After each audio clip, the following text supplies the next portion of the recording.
वर्धा एक ऐतिहासिक जिला जो गांधी जी की कर्मभूमि रही, या दूसरे शब्दों में कहा जाए तो गांधी जी की प्रयोगशाला। यह सन 1866 में नागपुर से पृथक होकर एक अलग जिला बना। सन 1934 से वर्धा को गांधी जी की छत्रछाया प्राप्त हुई। गांधी जी यहीं रहकर अपने सेवाग्राम आश्रम से ग्राम उद्योग तथा कृषि के लिए बहुत सारे सिद्धांत दिए। वर्धा विनोबा भावे जी की भी कर्मभूमि रही। उन्होंने भी अपने आंदोलन की शुरुआत यहीं से की। वर्धा का कुल क्षेत्रफल 6,310 किलोमीटर है। यहाँ की कुल आबादी 12,96,157 है। 2011 जनगणना के अनुसार यहाँ की कुल साक्षरता दर 80% है। पुरुष साक्षरता दर 83% और महिला साक्षरता दर 76% है, जो कि राष्ट्रीय औसत से भी ज्यादा है।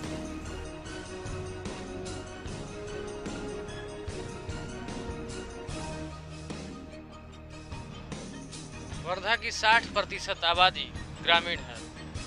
यहाँ कुल 473 हेक्टेयर जमीन कृषि भूमि के लिए है, जिसमें से 148 हेक्टेयर जमीन पर सिर्फ कपास की खेती की जाती है।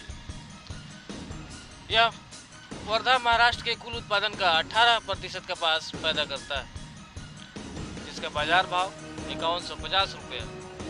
वर्धा में बहुत सारी जीनिंग फैक्ट्रीज भी है, जहां माल की अच्छी खपत है।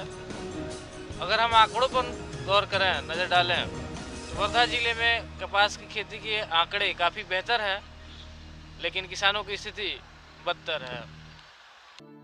कपास के अलावा यहाँ पे बहुत सारे कैश क्रॉप हैं, जैसे सोयाबीन, ज्वार, चना, तूर आदि, जिनके उत्पादक आंकड़ों के हिसाब से बेहतर हैं, पर किसान की स्थिति देखी जाए तो बहुत ही बदहाल और निराशाजनक। इस डाटा के अनुसार कौन कौन से फसल, कितनी खेती की गई और प्रति एकड़ में की गई फसल की उपज। ऐसे में यह सवाल उठना लाजमी है कि ऐसा क्यों है। 2001 से अगस्त 2009 तक किसान की आत्महत्या के 512 मामले दर्ज हैं। कहां जा रहा है इन फसलों का मुनाफा? इतने उत्पादन के बाद ऐसी तस्वीर क्यों है? सरकारी आंकड़ों की बात की जाए तो तस्वीर दूसरी है। हमारी टीम ने वास्तविक स्थिति जानने के लिए मुलाकात की किसानों से। आइए जानते हैं उनकी स्थिति उन्हीं के जुबानी। ऐसा है ना, क्योंकि वर्धा में किसान आत्महत्या बहुत ज्यादा है ना।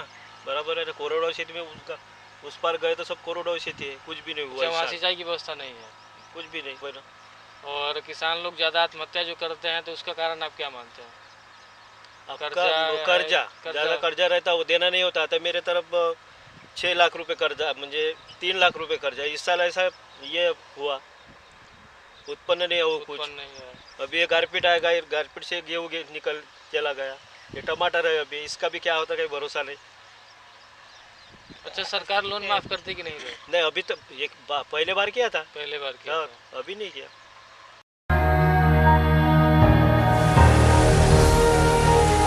Unseasonal rainfall and hailstorms in at least 16 districts of Maharashtra have severely affected thousands of hectares of rabi crop.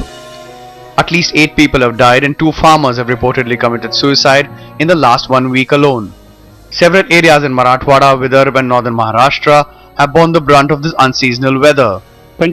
In the last 25 years, this is the first time all our farms have been damaged. So we want the government to pay off the loans. The crop was good this year, but due to the hailstorm, it has all got destroyed. Initial government estimates indicate damage of several hundred crores. In the Vidarbha region, standing crop like wheat, gram, jowar and onion has been severely affected. Orchards in several districts have also suffered badly. In Varda alone, 35,000 acres of crops has been affected and at least 150 houses have been extensively damaged. Wardha में कृषि और किसानों की स्थिति जानने के लिए हमारी टीम ने बात की किसानों के नेता विजय जावंडिया और समाज सेविका मेधा पाटकर से। आज़ादी मिलने के बाद से यहाँ का कृषि परिदृश्य किस तरह विकसित हुआ, इस पर आपकी क्या राय, क्या कहेंगे? नहीं, गांधी ने जिस उद्देश्य से आज़ादी ली थी, मेरे ख्याल से वो उद्देश्य आज भी सफल नहीं हुआ है। भले ही हम 15 अगस्त को और 26 जनवरी को हमारा तिरंगा लहराते हैं, और हम कहते हैं कि हम स्वतंत्र देश है, एक ड्रीम प्रोजेक्ट सही में हम स्वतंत्र नहीं हैं। आज भी हम गुलाम ये उनकी एक प्रयोग भूमि थी, उसके बावजूद यहाँ का कृषि पिछड़ापन आज भी है।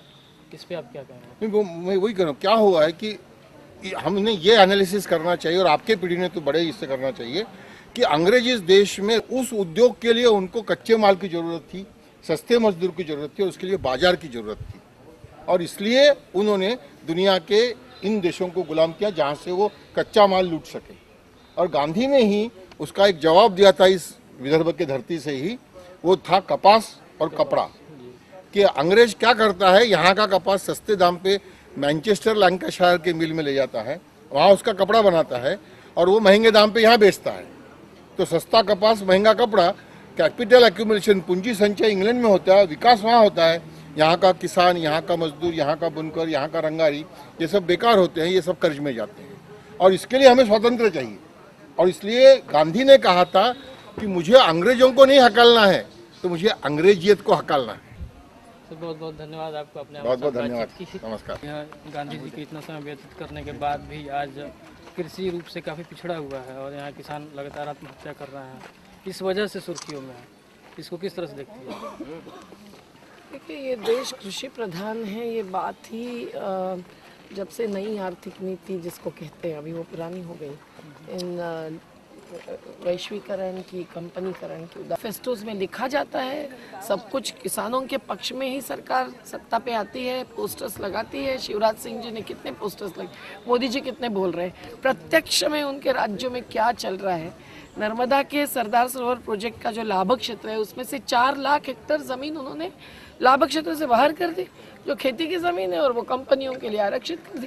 तो चुनाव तो एक फिल्म जैसा चल रहा है, और उसका धरातल पे जो चल रहा है या वही पार्टीज जो कर रही है उसके से कोई संबंध नहीं रहा है। मैम, विदर्भ पे एक स्टडी थी MS स्वामीनाथन ग्रुप की, उनके कुछ सुझाव भी आए थे गवर्नमेंट के लिए विदर्भ के बारे में, लेकिन फिर भी उसमें कुछ अमल नहीं हो पा रहा है। नहीं स्वीकारा गया, इसीलिए फिर आत्महत्या होने के बाद किसी के घर में विजिट करने से थोड़ी आत्महत्या रोकती है, पैकेज देने से और कर्ज बढ़ने से भी आत्महत्या नहीं रोकी जा सकती है। MS स्वामीनाथन क्या, हनुमंतराव कमेटी क्या, कितनी सारी कमेटियां बनी। सही मुद्दा है किसान के उपज को सही दाम देना, और उसे अप्राकृतिक और अवैज्ञानिक रीति से हम आगे चल रहे हैं उसको भी रोकना जरूरी है। और हम लोग ये सब कहते हुए कुछ हासिल करते ही हैं आखिर। साल दर साल हजारों किसान बढ़ते कर्ज की बोझ को वहन नहीं कर पाते और मौत को गले लगा लेते हैं। चाहे वह फसल की विफलता हो, लागत में वृद्धि, बिचौलियों के हाथों शोषण, सबकी कहानी समान है।